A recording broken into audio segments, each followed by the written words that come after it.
You're audible. The PPT is also visible, sir. Over to you, sir. Okay. Yeah. Thank you, Hitesh sir. And thank you very much to CESA to give me an opportunity to uh, give the guidance for the students, as I am from 22 years doing the same thing for guiding the students by teaching in the institute, by taking the coaching classes, as well as by writing the books. So in any way, I am always with the students in all directions. But this is the first time when I'm giving the opportunity to teach the students all over the India for uh, scoring their particular dream result in GATE. GATE is one of the dream for the students to get admission in IITN, NITs, or even though for the private or some government sector. Because nowadays GATE is very important. By GATE, the students can direct get entry without any interviews in the industry. So it is very important for the students. This GATE does not prepare only for the as examination. It will be the entry for private sector as well as government sector. And this will not only help you to increase your academic, also you will be best in among the race of the others. So my urge to all students to be prepare this particular GATE 2020-22 serious mode among with us. Now, why GATE we have to prepare? Or before preparing the GATE, we have to focus that who is conducting the examination. Now, GATE 2020-22, this Indian Institute of Technology Bombay. Now, this is the conducting institute, and as if a student, we have to focus for the institute who is supposed to be conduct. Why?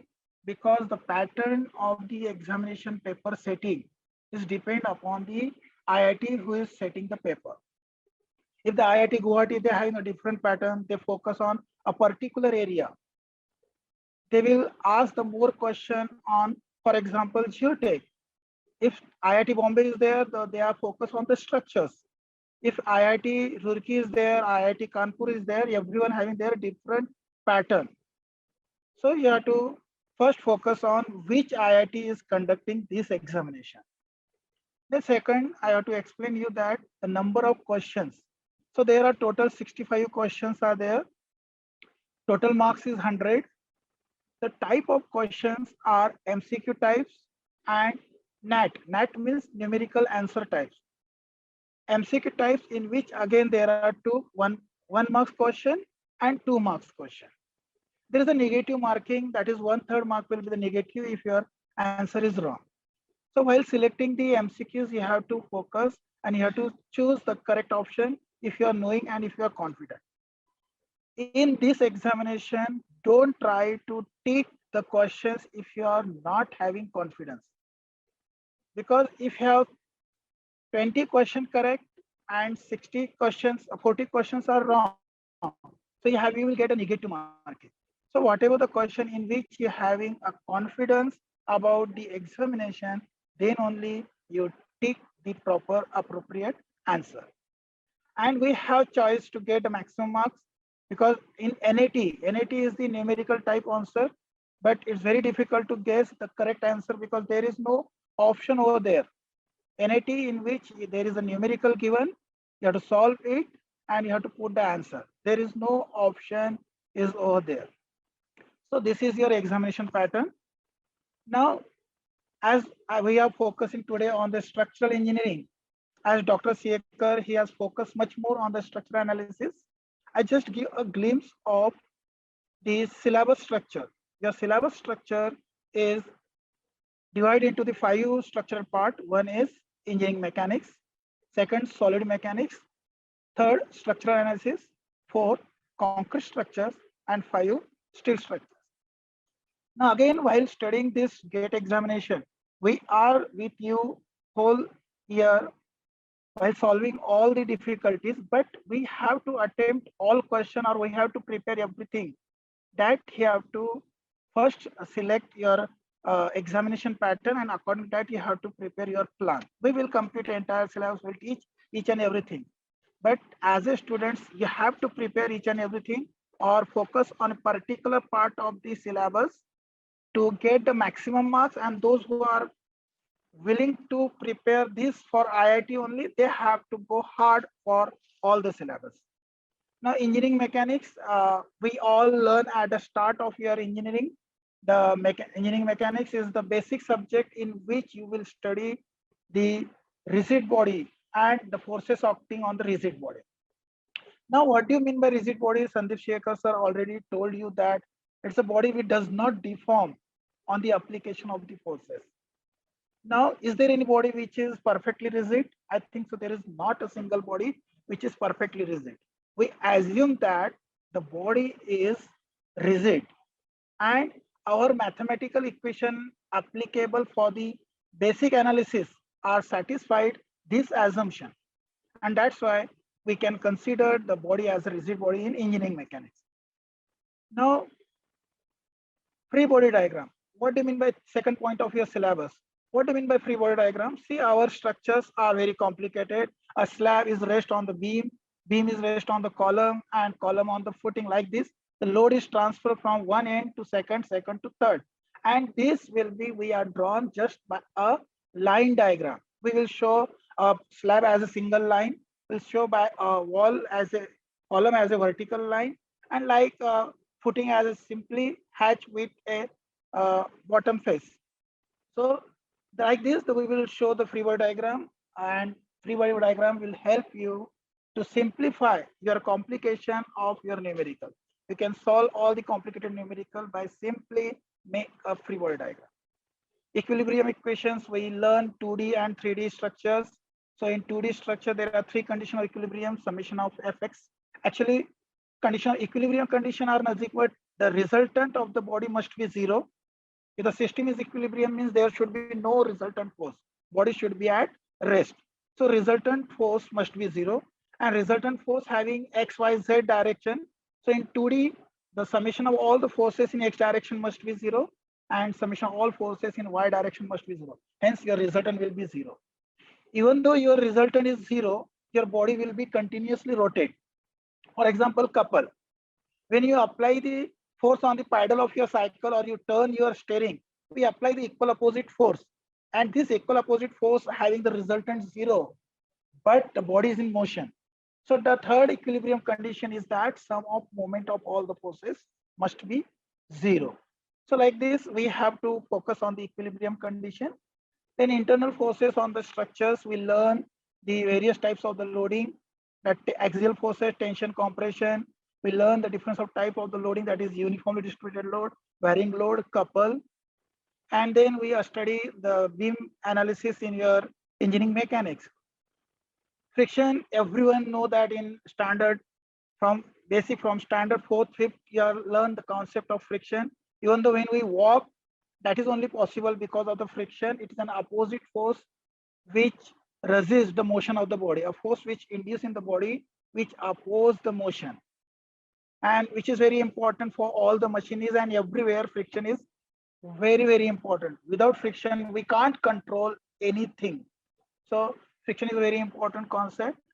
Then center of mass, or you can say center of mass, you learn that everybody having a single mass center and on which the whole weight of the body is concentrated.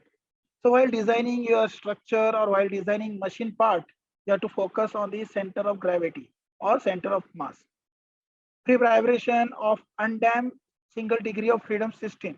So we know that our structure will be move like this one, just like a cantilever, and we will study on that particular parameter, that is called as free vibration undamped single degree of freedom system. So this is what the syllabus of engineering mechanics. And I will here to focus on solid mechanics. Before solid mechanics, structure analysis sir is told, and now I will just tell you that concrete technology, concrete structures and steel structures, these are the design subject which you are quite aware of this particular subject because you just learn in your third year, in which there are two methods. One is the working stress method, which is the elastic method, and second is limit state method, which is the plastic method. Working stress method is the method which is based on the strength of the body, and limit state method is the method which is based on strength as well as serviceability. And the other faculty for explaining the concept of this one, this overall, that is engineering mechanics, solid mechanics, structural analysis, concrete structures and steel structures, which will give us a 20% or 20 to 30% marks in your GATE examination. Our GATE paper is divided into the 7 section, and out of which the most part of the numerical which is come on this particular parameter.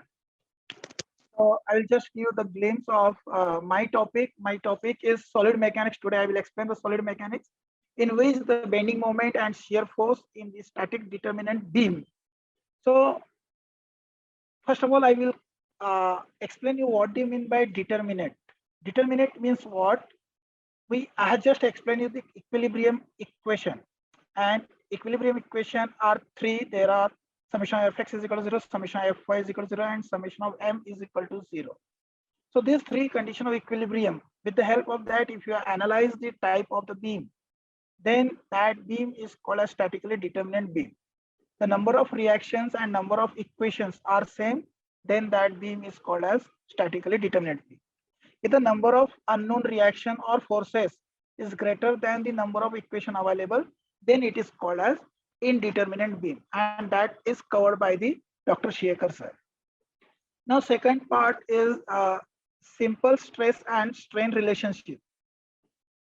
So this is, we have started in your standard 9 that elasticity, and in elasticity you learn the stress strain relationship, and same we learn in standard 12 as well as in engineering first year to second year and third year, and throughout your entire life you will learn the stress strain as are a civil engineer.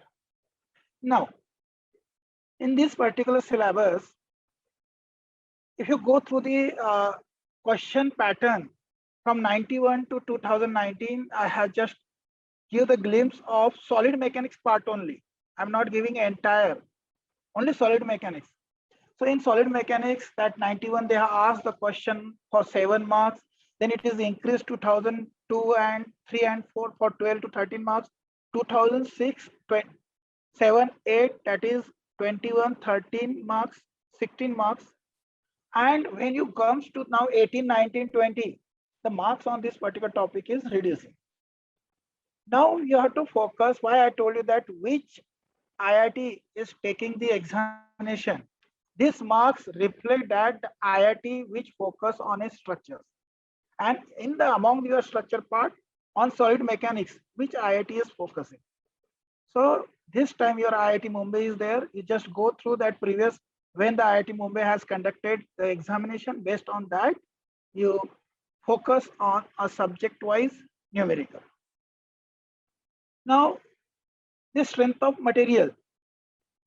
The strength of material now name is very common to all, but again this strength of material is known to students from the various university as a solid mechanics, mechanics of materials and mechanics of structures.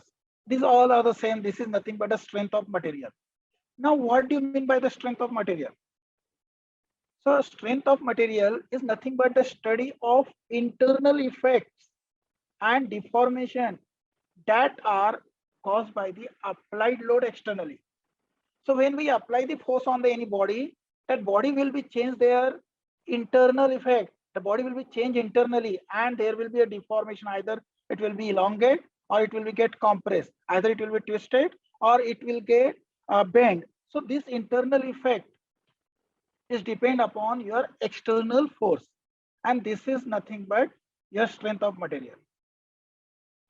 Now here in this strength of material, I have simplified. First we have to study the applied load. What are the different types of the applied load in the strength of material? You learn axial load, you learn transfer load, and you learn torsional load. Now axial load means it's a pull, tension or compression. When we pull the body, there is a tension. When you push the body, there is a compression. So here in this particular figure, you can see that there is an axial tension, there is an axial compression. When we twist the body, there is a torsional. This twisting is nothing but torsional load. When we twist, there is a torsional load. And when we apply the force in these two direction, for example, when you cut the knife for opening of any shop, so when we apply the knife means we are apply the equal opposite force, and by which it will be cut out, and that is nothing but the shear force. So shear force is nothing but it act when we apply the transverse load perpendicular to the longitudinal axis of the body. This is the length of the beam. And when we apply the force perpendicular normal to the length of the beam, that is called as transverse load. The load, transverse load, will tends to bending and it will tends to shear force. So when we apply the transverse load which is perpendicular to the normal to the longitudinal axis of the beam, then it will produce either bending or it will produce the shear. So this is the concept of axial load which is along the axis of longitudinal axis of the beam, transverse load which is perpendicular axis of the beam, and torsional load, that is the normal to the axis of the beam and which will produce a twisting. They are in other extreme end in opposite direction. So like this, there are three types of the load. When we study the strength of material, we must aware of these three types of the load. Without understanding the types of the load and their effect on the structures, we are unable to understand this particular subject. So these are some diagram which shows you the shear, then bending and torsional. Then I will explain you what do you mean by simple stress. When we apply the load on any body, or even when we stand on a particular plate, so our body will transfer the load on that plate, and this load per unit area of that plate is nothing but the stress. Clear? So here, with the help of the figure, the stress is not the external load which we apply on the body. Stress is what? When apply the force externally body, the internal resistance of that body must be capable to take that cross-sectional load along that cross-sectional area. So stress is not due to external load. When we apply the external load, internal resistance opposed to the external force, internal resistance will be developed, and this internal resistance per unit cross-sectional area will be your stress. And that's why here I have written the stress is the internal resistance per unit cross-sectional area. It is denoted by the sigma, and the notation will be different based on that where and which particular action or the load is acting. If there is a flexural stress, at that time this will be F. As we term it as a bending stress, so we will sigma suffix B. As we consider it as a tensile stress, sigma suffix T. As we consider the compressive stress, sigma suffix C. So like this particular term, sigma will be there and stress will be represented by the F, or it will be represented by the tau also. Now, the SI unit for the stress is Pascal, and Pascal PA, 1 Pascal is equal to 1 Newton per meter square. But here I have written that Newton per mm square. Why I written here Newton per mm square, not Newton per meter square? Because all the numerical of strength of material solid mechanics is generally solved in MPa and GPa. 1 MPa is equal to 1 Newton per mm square, and 1 GPa is equal to 1 kilonewton per mm square. K stand for kilo, M stand for mega, and G stand for giga. K is 10 raised to the power 3, M stand for 10 raised to the power 6, and G stand for 10 raised to the power 9. So these are the conversion. When you convert from GPa to MPa, you must know this conversion. Now, type of the stress. So this type of the stress are two types. One is the normal stress and second is the shear stress. And again, this is depend upon whether you are applying the force along the axis or tangential to the that particular axis. Now, if you see the upper figure where the force is applying along the axis, so that is produced, and the force which is perpendicular to the cross-sectional area, normal to that cross-sectional area. So the normal stress in which the force is normal to the cross-sectional area. The force is normal to the cross-sectional area. That is called as normal stress. Normal stress will produce either tensile stress or compressive stress. It is depend upon the nature of when the force is pulling the body, there is a tensile stress. When the force is pushing the body, there is a compressive stress. Now next is shear stress. Shear stress in which the two forces which are acting tangential to the surface of the body, they are acting in opposite direction. You can see the figure and it will produce a angular deformation. So there are two types of the stress. One is normal stress, second is shear stress. Now, simple strain. Now, simple strain means what? When we apply the force, body undergoes their change in dimensions. There is a change in shape and size of the body when we apply the force. So this ratio of change in dimension to its original dimension is called as strain. Change in dimension to its original dimension is called as strain. Now this strain, there are two types of the strain, simple strain. One is normal strain, second is shear strain. The strain corresponding to the normal strain is called as the strain which is corresponding to normal stress is called as normal strain, and the strain which is corresponding to the normal shear stress is called as shear strain. Clear? So it is depend upon that what type of the force which you are acting, and corresponding strain will be the normal strain or shear strain. Now normal strain, you can see in the figure that there is a elongation of the body. The length is increasing. At the same time, you can see that diameter also decreasing, but there is a linear deformation. Your length is increasing. This deformation is called as linear deformation. And when we apply the normal force, the deformation will be linear. Now next is shear strain. When we apply the tangential force, your body will go for changing the shape, and there is an angular deformation. So you must know this basic concept, because in your examination, they will ask you the basic theory. They will not ask you the huge numerical to solve. They just ask you that which type of the deformation will be produced when the member is subjected to the shear force. Clear? So there will be angular deformation when the member is subjected to shear force. Which type of the deformation will be occur when the member is subjected to the normal forces? So there is a linear deformation when the member is subjected to normal forces. So this is about simple stress and simple strain.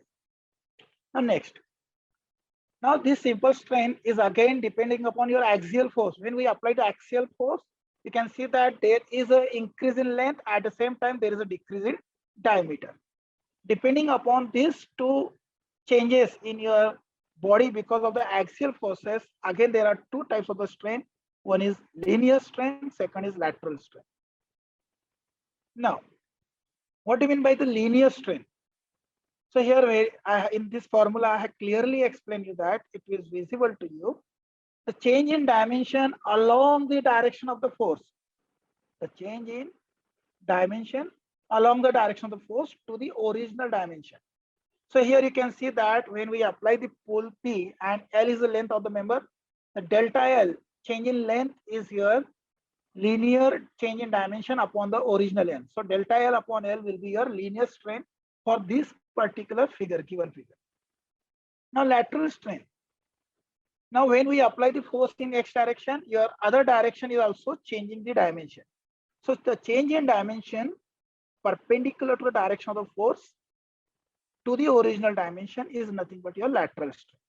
So like this, the concept, what do you mean by linear strain? What do you mean by the lateral strain? Because your further theory, the elastic constant is totally based on this basic concept. Clear? Next, the Poisson's ratio. Poisson's ratio is your linear strain is directly proportional to lateral strain.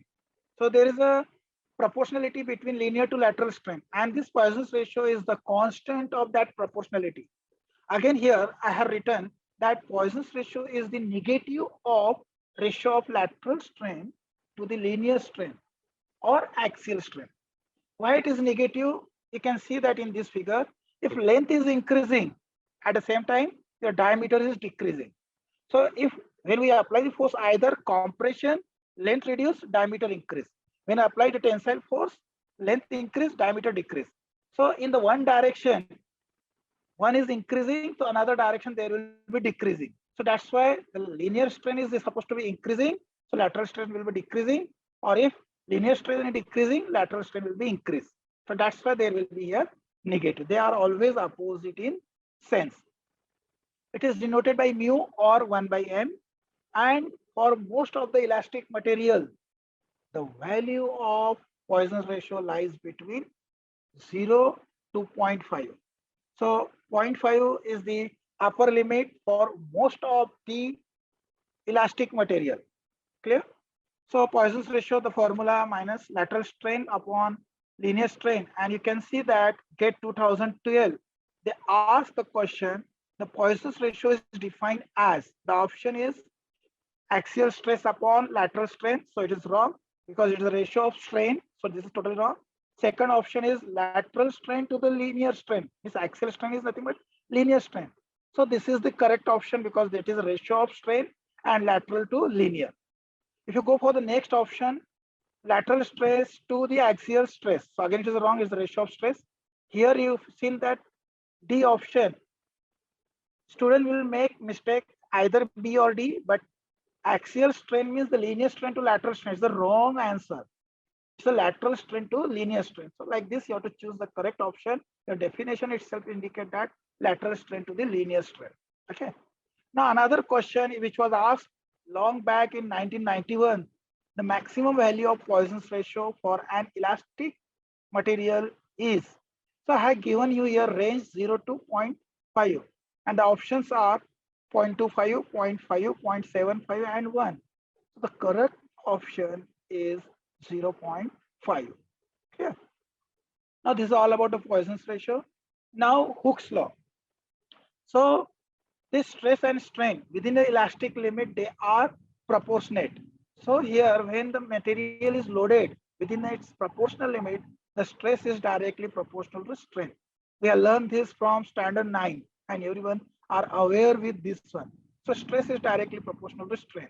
And this stress may be the direct stress, this stress may be a three-dimensional stress, volumetric stress, or this may be a shear stress and their corresponding strain. A direct stress corresponding to direct strain, it will give a birth of modulus of elasticity. Direct stress is directly proportional to direct strain. The constant of that proportionality will be a modulus of elasticity. To go with shear stress is directly proportional to shear strain. The constant, proportional constant will be your bulk modulus, or sorry, that is your modulus of rigidity or shear modulus, that is G. If you consider here volumetric stress to the volumetric strain, when forces are acting in all three directions and your entire volume of the body is going to be increase or decrease, then that study, that constant of proportionality is your bulk modulus. You can see that in this particular figure on the left side, they have shown that the limit, proportional limit, and below that your Hooke's law will be applicable. Why it is applicable only up to that proportional limit? Because your line of a stress strain curve will be straight line. If the line is a straight line, then only your stress is directly proportional to the strain. That is a linear variation.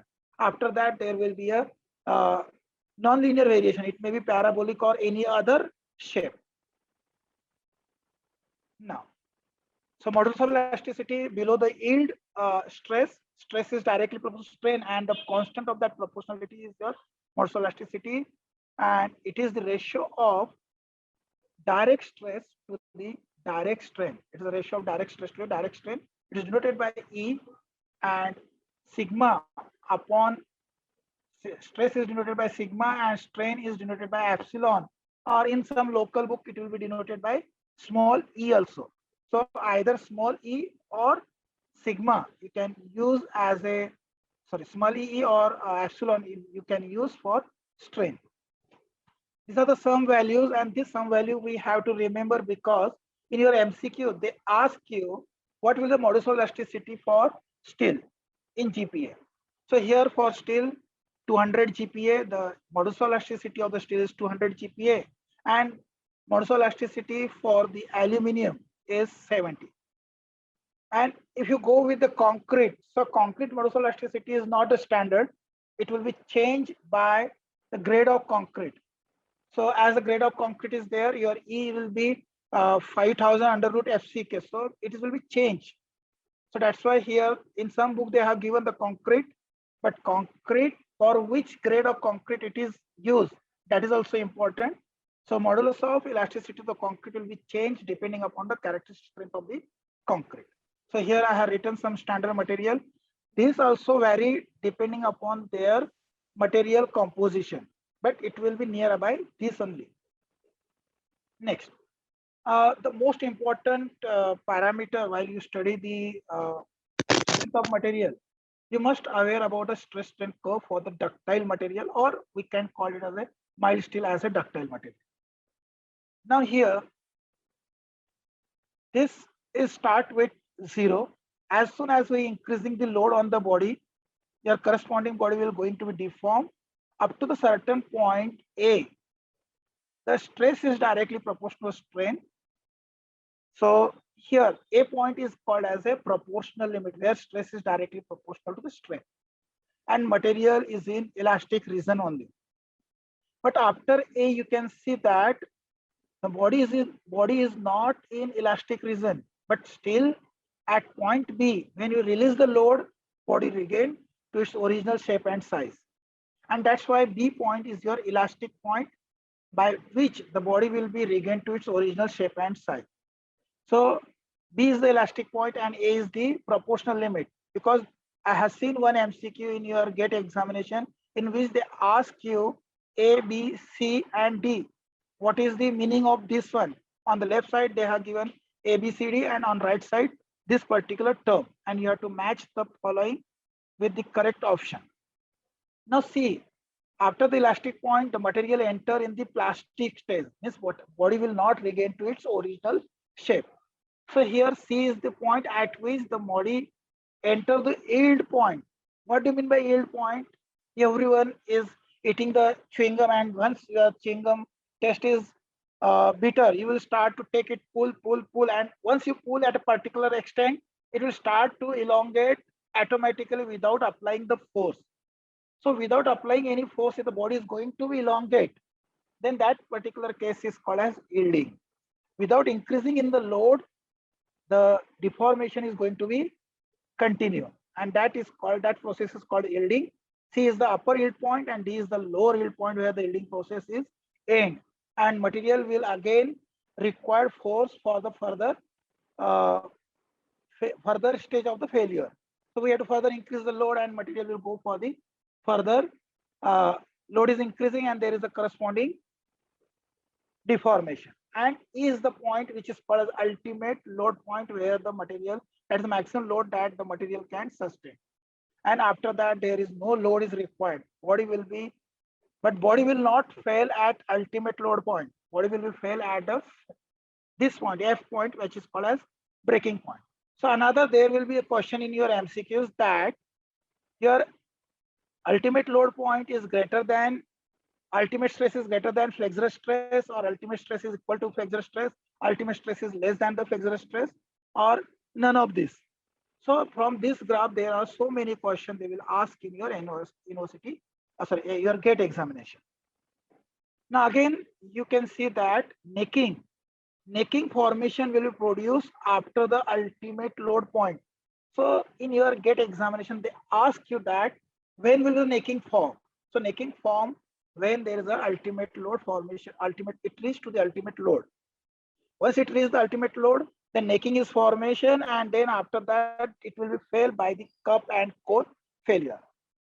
Now this is the another term I already explained you, that modulus of rigidity, modulus of elasticity, and bulk modulus, that is the output of the Hooke's law. Then when we go for the axial deformation, the stress is equal to modulus of elasticity into strain. Strain is equal to stress upon E, and stress is nothing but load upon area. So we'll get a strain term in term of P upon A. From the definition, stress is equal to change in length to the original length.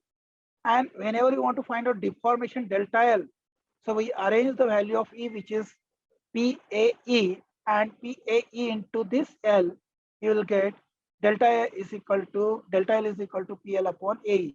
So when the member is subjected to axial deformation, by using this formula PL upon AE, we can find out the deformation in the member. If the member is uniform in their cross section, having the same material property throughout, you can apply this formula. If any parameter is changed, that is either loading, cross section or material property will be changed, then it will be summation of deformation in each individual section. If the material property is changed, so material property 1 plus material property 2 and so on. If the load acting will be changed, according to that you have to change delta L is equal to delta L1 plus delta L2 and so on.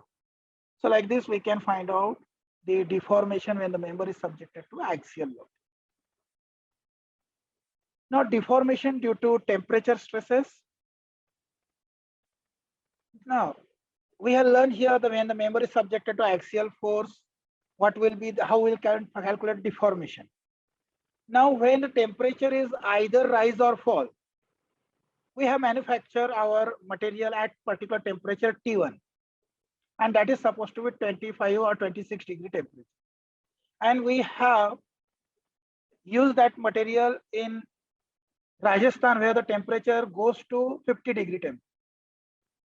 Now, if this material is free to expand due to this temperature variation, this deformation is called as natural deformation. Material is free to expand or contract. There is no restriction for their free expansion or free contraction. Then that deformation is called as free deformation or natural deformation. And that will be calculated by the formula alpha T into L, where alpha is the coefficient of thermal expansion. It is the mechanical property of the material and it is depend upon the type of the material. It changes from material to material. T is the variation of the temperature. It is a change in temperature. Either temperature will rise from T1 to T2. The difference in this temperature is your T, or it will be fall also. L is the length of the member. Now here, the most important which I have given in red color, the no thermal stresses induced at natural deformation.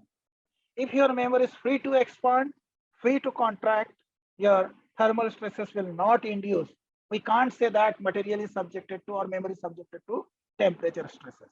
Temperature stresses induce only when there is a deformation. You can see here, this is the figure in which one end is fixed and other end is also fixed. If this support is not fixed, this material having the free expansion, which is shown by the dotted line, and that is alpha TL.